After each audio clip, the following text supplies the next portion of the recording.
L'actualité genevoise cette semaine, c'est la revue qui fait son grand retour à partir de jeudi au Casino Théâtre. Vous en parlez ce matin, Béatrice Rulle, avec Frédéric Hall, le producteur de la revue. Bonjour Frédéric Hall. Mais bonjour à tous. Merci d'être sur Radio Lac ce matin. Merci d'autant plus qu'hier, il y avait une représentation pour la presse, pour le conseil administratif de la revue au Casino Théâtre. La revue qui fait donc son retour après l'édition 2020 annulée. Il y a un peu, beaucoup, passionnément de la pression. Il y a toujours de la pression, toutes les productions que l'on monte, mais là c'est vrai que c'est extraordinaire, les artistes sont ravis, le public est ravi, enfin de redémarrer ce spectacle qui s'est arrêté depuis 1 année et demie. Donc oui, la nuit a été courte d'ailleurs, quoi. Une nouvelle revue avec vous comme nouveau producteur, nouvelle équipe pour la 129e édition. Alors forcément, au bout de 129 ans, on peut se dire que le concept pourrait s'essouffler un peu quand même. Qu'est-ce que vous apportez de plus, vous, cette année ? C'est la revue elle-même qui apporte toujours quelque chose de nouveau, quoi.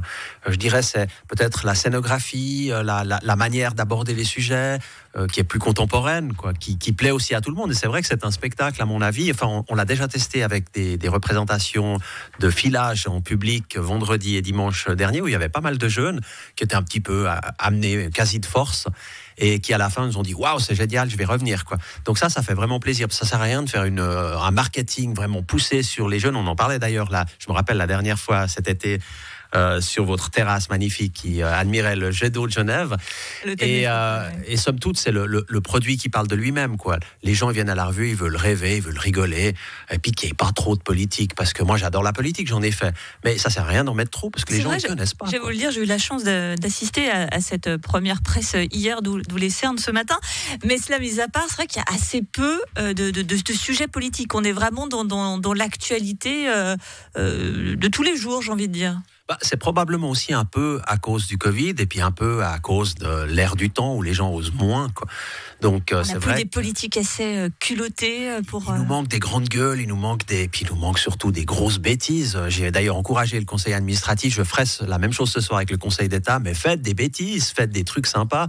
Ça aide les animateurs de radio, ça aide tous les humoristes, parce que on aimerait bien quand même quelques sujets. Je sais pas, faites péter vos cartes de crédit, invitez tous vos potes en première. Enfin, amusez-vous. Donc ça, c'est des sujets. On connaît la revue. Il faut qu'on soit à la une de tous les médias pendant minimum 10 jours pour que le sujet commence à intéresser les gens. Sinon, la plupart des gens ne connaissent pas le nom des politiques. On connaît quelques anciens, mais les nouveaux sont un petit peu inconnus. Probablement mieux pour eux, pour leur travail. Probablement moins bien pour nous qui les pastichons. Effectivement, on sait donc que s'il y a une future nouvelle affaire, elle sera due à Frédéric Hall, on le retient bien. Pour cette nouvelle équipe, vous avez choisi pas un mais 4 auteurs. Alors on va les rappeler quand même, Claudine Gabarbec, Capucine Lehmann, Thierry Meury, Laurent Desus. Déjà, vous avez le choix de l'inclusif, 2 hommes, 2 femmes, l'inclusif qui fait partie des thèmes de votre spectacle. Alors je dois dire que malheureusement, je respecte pas la parité, on a un peu plus de femmes que d'hommes. J'espère que je vais pas me faire embêter, quoi. Et vous avez pris 4 cerveaux, ça vaut mieux qu'un aussi. C'est toujours bien d'avoir plusieurs regards sur l'actu et puis aussi plusieurs générations. Ça faisait partie vraiment de notre dossier, ce qu'on appelle la relève, d'avoir pour chaque poste un junior, un senior, et ça c'est formidable. On l'a dit, 129e revue, une institution à Genève, forcément il y a des codes qu'on ne peut pas non plus bousculer, même si on veut renouveler le genre. On s'inscrit dans une tradition aussi. Non, je pense pas. Je pense que d'ailleurs le metteur en scène et la scénographe ont été assez loin, quoi, en termes de modernité, et ça je trouve que c'est très bien. Somme toute, les gens ils veulent rire, quoi. On veut un bon gag et vous pouvez mettre tout ce que vous voulez, si l'écriture est pas là, ça joue pas, quoi. Donc mais je pense que cette vieille dame qu'elle a revue aime à se faire un peu bousculer, quoi, et les jeunes voient aussi, parce que si vous parlez chaque année des travaux, des 30 km/h, des dos d'âne, etc., et du Servette, etc., on connaît les sujets. Donc c'est pas mal d'en avoir un peu d'autres, quoi.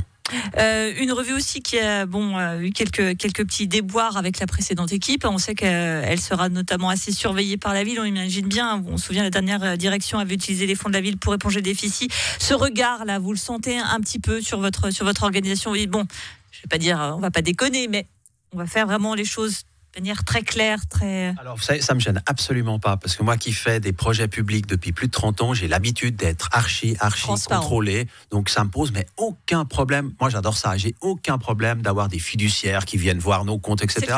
Vous avez des fiduciaires qui arrivent, c'est logique. En plus, comme ancien politique, j'ai jamais droit à l'erreur dans toutes les manifestations que je monte, donc ça me pose aucun problème. au contraire, je trouve que c'est plutôt bien, quoi. Vous voulez bien des affaires, mais qu'elles ne vous concernent pas. Non, mais elles peuvent aussi me concerner. Je trouve c'est rigolo. On peut même en inventer. Moi, j'ai aucun souci avec ça. La revue, donc, qui avait tout de même joué de malchance, on le rappelle, il y avait la Covid, donc pas d'édition l'année dernière, le Casino Théâtre et ses déboires.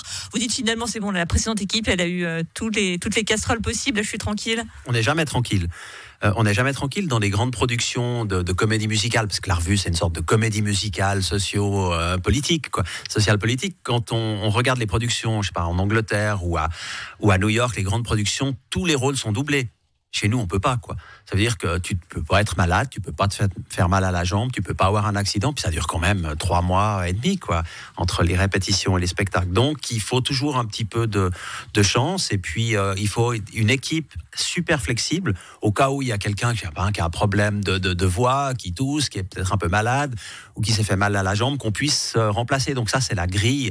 La grille, c'est l'ordre des sketchs, où vous devez être vraiment malin pour réussir à donner toujours un spectacle intéressant, quoi. La revue, donc pour 3 mois et demi au Casino Théâtre à Genève, produite par Frédéric Hall. On va quand même préciser également que le certificat Covid est obligatoire pour accéder à ce spectacle. Merci à vous d'avoir été sur Radio Lac, et puis très bonne revue. Mais merci, et allez sur notre site www.larevue.ch. Et le rendez-vous grand public à partir de jeudi, Casino Théâtre. Toutes les infos à retrouver aussi en podcast, radiolac.ch, et sur toutes les plateformes de podcast. Dans un instant, l'info